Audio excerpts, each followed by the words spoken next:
ഈ സ്ഥലം സഞ്ചാരം എന്ന ചാനൽ പോലും കണ്ടെത്താൻ കഴിഞ്ഞിട്ടില്ല. പിന്നെ ഞാൻ ഇവിടെ ജനിച്ചതായുണ്ട് കണ്ടെത്തി. നോക്കൂ, മലനിരകൾ, ഒപ്പം വയലുകൾ. ഈ സ്ഥലം മനോഹരമാണ് അല്ലേ? അതാ നമ്മുടെ ഈ നാടും വികസന പാതയിലേക്കെത്തി. നോക്കൂ, റോഡ് വന്നു. ഇനി ചുറ്റുപാടും വികസനം എന്ന ഘട്ടത്തിൽ പോവുകയാണ്. കാരണം പുരാതന കാലത്ത്, അതായത് പണ്ട് കാലങ്ങളിൽ നദീതടങ്ങളുടെ തീരങ്ങളായിരുന്നു ഒരു സംസ്കാരം ഉള്ളതെങ്കിൽ ഇന്ന് അത് മാറി.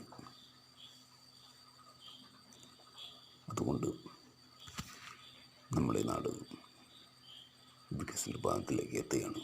ഒപ്പം ഞങ്ങൾ നല്ല റോഡുകൾ വരുന്നു. ഏതൊരു സ്ഥലത്തിൻ്റെ ഐശ്വര്യമാണ്. ഒപ്പം ഞങ്ങൾക്കും